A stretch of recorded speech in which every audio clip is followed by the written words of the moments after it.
तो दोस्तों फाइनली ब्रह्मास्त्र movie release हो गई है।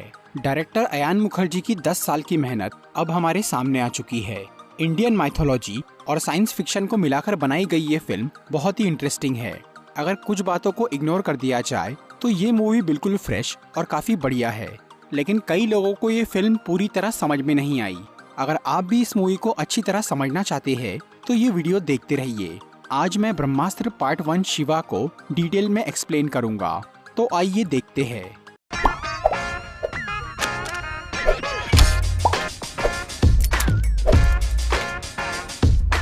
वीडियो शुरू करने से पहले मैं आपको बताना चाहूंगा कि इस मूवी की स्टोरी काफी घुमा फिरा के दिखाई गई है, लेकिन मैं आपको ये स्टोरी बिल्कुल सीधे सीधे ही समझाऊंगा और मैं यहाँ सिर्फ इम्पोर्टेंट डिटेल्स पर ही फोकस करूंगा। तो ये कहानी शुरू होती है प्राचीन भारत में, जहाँ कई सारे ऋषि मुनियों ने हिमालय पर्वत पर बैठ के बहुत तपस्या की थी। इससे उन्हें एक वरदान मिला था और आसमान से एक ब्रह्म शक्ति धरती पर उतरी थी।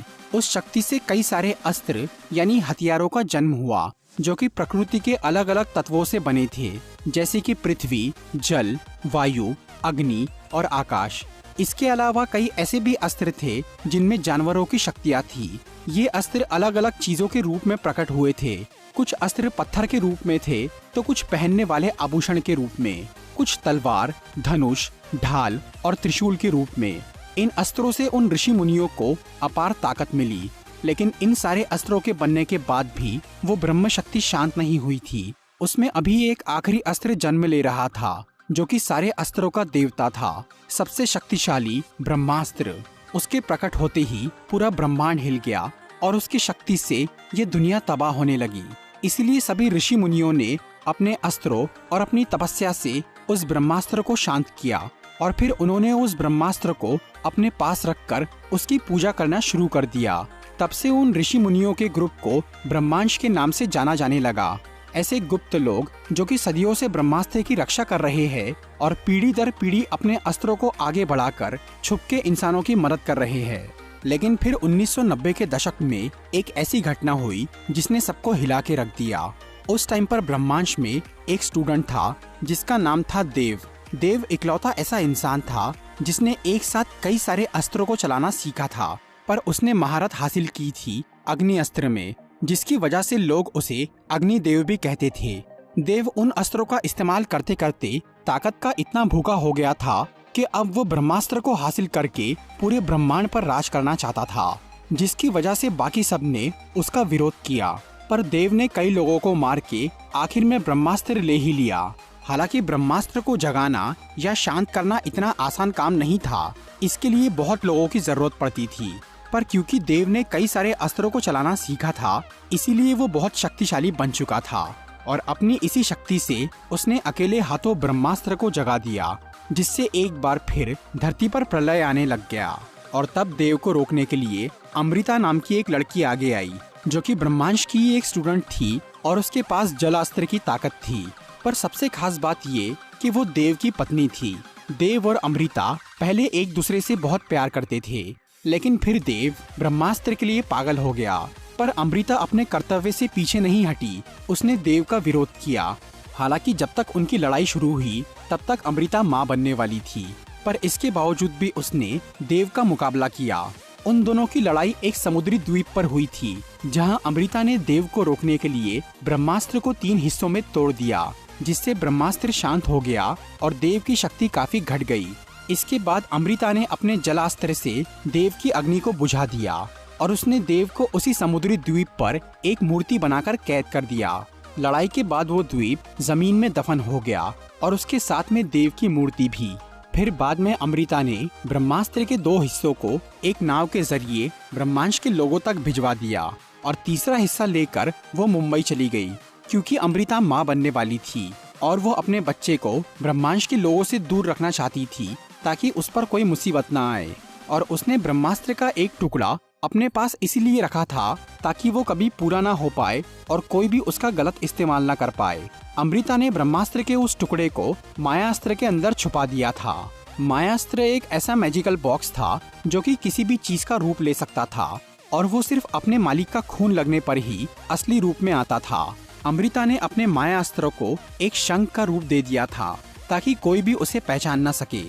उधर ब्रह्मांड के लोगों ने ये मान लिया कि देव और अमृता मर चुके हैं और ब्रह्मास्त्र का तीसरा हिस्सा खो गया है।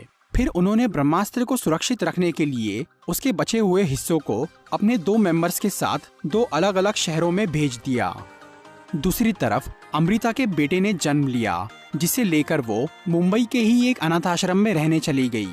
अमृता ने अपने बेटे का नाम रखा शिवा, और शिवा इंसान के रूप में एक बहुत बड़ा चमत्कार था, क्योंकि उसकी माँ एक अच्छी योद्धा थी और उसका पिता कई अस्त्रों का मालिक था। इसलिए शिवा अपने आप में खुद ही एक अस्त्र था। उसके पूरे शरीर में अग्नि अस्त्र की शक्ति थी और वो आग से जलता नहीं था। फिर जब शिवा 1 साल का हुआ तब एक दिन अचानक उसके कमरे में आग लग गई, जिसमें शिवा को तो कुछ नहीं हुआ, पर उस दिन से अमृता कहीं गायब हो गई। इसीलिए सबने ये मान लिया कि वो उस आग में जलकर मर गई। अमृता के पीछे छूट गया था उसका वो शंख यानी माया अस्त्र, जिसे लेकर शिवा उसी अनाथ आश्रम में एक अनाथ बनकर रहने लग गया। फिर जब शिवा बड़ा होने लगा तो उसे ये समझ आने लगा कि वो आग से जलता नहीं, पर उसे ये नहीं मालूम था कि उसके अंदर अग्नि की शक्ति है और उसकी वो शक्ति अब तक जागी भी नहीं थी। उस शक्ति को जगाने के लिए किसी ट्रिगर की जरूरत थी, और वो ट्रिगर क्या है ये हमें आगे पता चलेगा। फिर समय बीतता गया और शिवा 30 साल का हो गया। वो अब भी उसी अनाथ आश्रम में रह रहा था और वो शहर में डीजे का काम करने लग गया था। दूसरी तरफ देव, जो कि 30 साल से उस समुद्री द्वीप पर एक मूर्ति के अंदर कैद था, अचानक वो जाग गया। हालांकि वो उस मूर्ति से बाहर तो नहीं निकल पाया, पर अब वो उसके अंदर से ही अपनी शक्तियों का इस्तेमाल कर पा रहा था, जिससे उसने एक लड़की को अपने वश में करके अपना गुलाम बना लिया। उस लड़की का नाम था जुनून, जिसे देव ने ब्रह्मास्त्र हासिल करने के काम पर लगा दिया, ताकि वो उसकी शक्ति से आजाद हो सके और ब्रह्मांड पर राज कर सके। जुनून के काम को आसान बनाने के लिए देव ने उसे अपने अग्नि अस्त्र का आधा हिस्सा दे दिया, जिससे जुनून देव की दूसरी शक्तियों का भी इस्तेमाल कर पा रही थी। इसके बाद जुनून ने ब्रह्मास्त्र की खोज शुरू कर दी और उसने 2 गुंडों को अपने साथ रख लिया, जिनका नाम था रफ्तार और जोर। फिर वो तीनों काफी तलाश करने के बाद ब्रह्मास्त्र के एक हिस्से का पता लगा लेते हैं, जो कि दिल्ली में मोहन भार्गव नाम के एक साइंटिस्ट के पास था। मोहन ब्रह्मांड का ही एक मेंबर था, जिसके पास न सिर्फ ब्रह्मास्त्र का वो हिस्सा था, बल्कि उसके पास वानर अस्त्र भी था, एक ऐसा अस्त्र जिसमें एक महावानर की शक्ति थी। फिर एक रात रफ्तार और जोर मोहन के घर पहुंच जाते हैं और वो उससे ब्रह्मास्त्र का वो हिस्सा मांगते हैं, पर तभी मोहन उस हिस्से को अपने माया अस्त्र के अंदर छुपा देता है और वो उसका रूप बदलकर अपने घर की दूसरी चीजों के साथ मिक्स कर देता है, जिसकी वजह से रफ्तार और जोर उसे ढूंढ नहीं पाते। इसी दौरान मोहन चुपके से अपना वानर अस्त्र पहन लेता है और वो जोर और रफ्तार से लड़ना शुरू कर देता है। फिर मोहन कुछ देर उनसे लड़ने के बाद अपने घर से भाग जाता है, इस उम्मीद में कि वो लोग थोड़ी देर में वहाँ से चले जाएंगे। फिर बाद में जब वो अपने घर लौटता है और वो अपने माया अस्त्र को असली रूप में लाता है, तभी जुनून वहाँ आकर अपनी शक्तियों से मोहन को पकड़ लेती है और वो उससे ब्रह्मास्त्र का हिस्सा छीन लेती है। इसके अलावा वो मोहन का वानर अस्त्र भी ले लेती है, जिसे वो रफ्तार को दे देती है। फिर जुनून उससे ब्रह्मास्त्र के बाकी 2 हिस्सों के बारे में पूछती है, पर मोहन उसे बताने से इनकार कर देता है। इसीलिए जुनून उसके दिमाग को अपने वश में करके उससे सच उगलवाने की कोशिश चालू कर देती है। इसी दौरान मुंबई में शिवा ईशा चैटर्जी नाम की एक लड़की से मिलता है, जिससे उसे प्यार हो जाता है और ईशा भी उसे पसंद करने लग जाती है, और इस प्यार की वजह से शिवा के अंदर का अग्नि अस्त्र जाग जाता है और अब आग उसकी ओर आकर्षित होने लगती है। इसके अलावा शिवा उस अग्नि अस्त्र से भी जुड़ गया था, जो कि देव ने जुनून को दिया था, और इसी वजह से वो मुंबई में बैठे बैठे ही दिल्ली में जुनून क्या कर रही है ये देख पाता है। उधर जुनून ने 1 हफ्ते तक मोहन को टॉर्चर किया, जिसकी वजह से वो ये बता देता है कि ब्रह्मास्त्र का दूसरा हिस्सा कहाँ है। वो हिस्सा वाराणसी में अनीश शेट्टी नाम के एक आर्टिस्ट के पास था। ये पता चलने के बाद जुनून मोहन से तीसरे हिस्से के बारे में पूछती है। जुनून को ये शक था कि तीसरा हिस्सा ब्रह्मांड के गुरु के पास होगा, इसीलिए वो मोहन से पूछती है कि अभी ब्रह्मांड का गुरु कौन है और उनका आश्रम कहाँ पर है। लेकिन तभी मोहन को होश आ जाता है, इसीलिए वो आगे कुछ नहीं बताता और वो अपने घर की बालकनी से कूद के सुसाइड कर लेता है। और ये पूरी घटना उधर शिवा को दिख जाती है। पहले तो वो उसे एक सपना समझ के छोड़ देता है, लेकिन बाद में जब वो ईशा से मिलने जाता है तो वहाँ उसे न्यूज से साइंटिस्ट मोहन भार्गव की मौत के बारे में पता चलता है, जिसे देखकर शिवा समझ जाता है कि उसने जो कुछ भी देखा था वो सब सच है। फिर वो इसके बारे में ईशा को भी बताता है। शिवा को ये भी पता चल गया था कि जुनून और उसके साथी अब वाराणसी जा रहे हैं, जहाँ वो आर्टिस्ट अनीश शेट्टी को मारने वाले हैं। इसीलिए शिवा वाराणसी जाने का फैसला करता है ताकि वो उस आर्टिस्ट को बचा सके, और ईशा भी उसके साथ वहां जाने के लिए तैयार हो जाती है। फिर वो दोनों वाराणसी पहुंच जाते हैं और वहां उन्हें जुनून, रफ्तार और जोर दिख जाते हैं, जो कि अनीश शेट्टी को पकड़ने की कोशिश में लगे थे। इसीलिए शिवा अनीश से मिलके उसे बताता है कि उसकी जान खतरे में है। लेकिन फिर रफ्तार मोहन का वो वानर अस्त्र पहनकर वहां आ जाता है और वो शिवा और ईशा पर हमला कर देता है, और तब अनीश उनकी मदद करने वहां आता है। अनीश के पास नंदी अस्त्र था जिसमें 1000 नंदियों की शक्ति थी। उसकी मदद से वो रफ्तार को रोकता है और फिर शिवा, अनीश और ईशा वहां से भाग जाते हैं।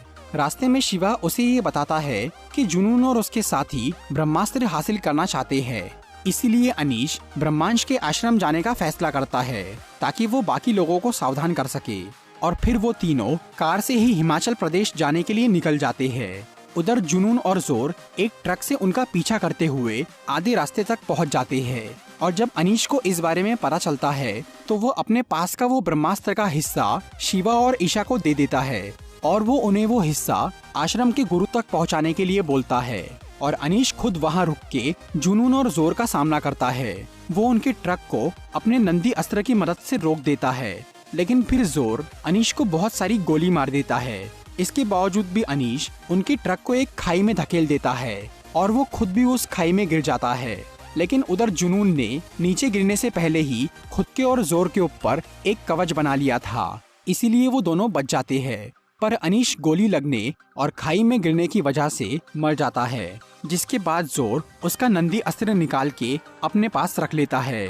दूसरी तरफ शिवा और ईशा आश्रम जाने के लिए निकल गए थे, लेकिन तभी रफ्तार उस वानर अस्त्र का इस्तेमाल करके उनकी कार का पीछा करना शुरू कर देता है। फिर वो दोनों उससे लड़ते हुए किसी तरह आश्रम तक पहुंच जाते हैं। वहां पर जब रफ्तार ईशा को मारने की कोशिश करता है, तब ईशा को मुसीबत में देखकर शिवा की शक्ति काम करने लग जाती है, और वो वहां मौजूद एक छोटी सी आग को इतना भड़का देता है कि उससे वो रफ्तार को भस्म कर डालता है। उधर ब्रह्मांश के गुरु रघु ने शिवा को अपनी शक्ति का इस्तेमाल करते देख लिया था, जिससे उन्हें ये अंदाजा लग जाता है कि शिवा देव और अमृता का बेटा है। इसके बाद शिवा और ईशा आश्रम में जाते हैं और वो गुरु को ब्रह्मास्त्र का वो हिस्सा देकर बताते हैं कि कुछ बुरे लोग उसके पीछे पड़े हैं। ये सुनकर गुरुजी शिवा को ब्रह्मास्त्र की लड़ाई में शामिल होने के लिए बोलते हैं। पहले तो शिवा इसके लिए मना कर देता है, लेकिन जब गुरु उसे बोलते हैं कि उसके माँ बाप ब्रह्मांश के मेंबर थे और वो उनके दोस्त थे, तो ये सुनकर शिवा अपने माँ बाप की कहानी जानने के लिए वहाँ रुक जाता है। फिर वो वहाँ रहकर बाकी लोगों के साथ ट्रेनिंग करता है और गुरु की मदद से अपनी शक्ति का इस्तेमाल करना सीखता है। शिवा अब आग को काबू करना तो सीख गया था, लेकिन वो बिना चिंगारी के खुद से आग पैदा नहीं कर पा रहा था। इसी बीच गुरुजी को ये शक होता है कि ब्रह्मास्त्र का तीसरा हिस्सा खोया नहीं था, बल्कि अमृता उसे अपने साथ ले गई थी। इसीलिए वो ईशा को वापस मुंबई भेजकर शिवा की कुछ पुरानी चीजें वहाँ बुलवा लेते हैं, जिनमें वो शंख भी शामिल था। और तब गुरुजी शिवा को उसके माँ बाप की कहानी सुनाते हैं, और वो जैसे ही उस शंख पर शिवा का खून लगाते हैं तो वो अपने असली रूप में आ जाता है, क्योंकि अमृता उस मायास्त्र की मालिक थी, और अमृता और शिवा का खून एक होने की वजह से वो मायास्त्र अपने असली रूप में आ गया, जिसके अंदर से उन्हें ब्रह्मास्त्र का तीसरा हिस्सा मिल जाता है। दूसरी तरफ जुनून देव को ये बताती है कि उसे ब्रह्मास्त्र का एक हिस्सा मिल गया है, लेकिन बाकी हिस्से ढूंढने में उसे मुश्किल हो रही है, क्योंकि शिवा उनके काम में दखल दे रहा है। इसीलिए देव जुनून को बहुत सारे छोटे पत्थर देता है, जिसमें अग्नि अस्त्र की थोड़ी शक्ति मौजूद थी।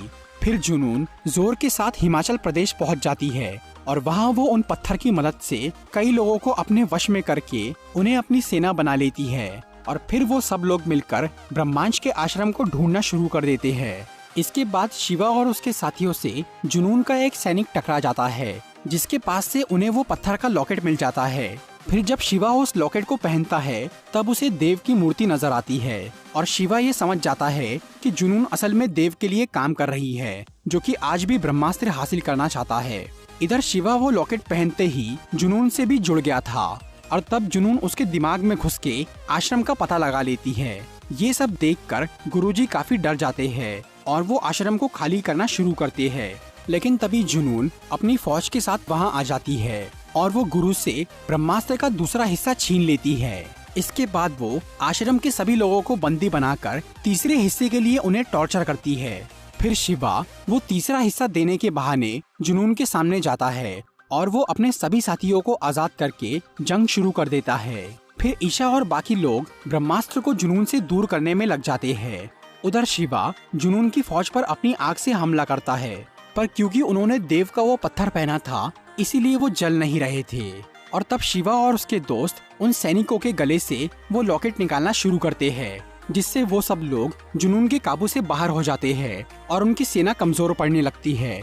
फिर गुरुजी और शिवा मिलकर जोर को मार डालते हैं, लेकिन आखिर में जुनून को ब्रह्मास्त्र के तीनों हिस्से मिल ही जाते हैं, जिन्हें जोड़कर वो उसे पूरा कर देती है।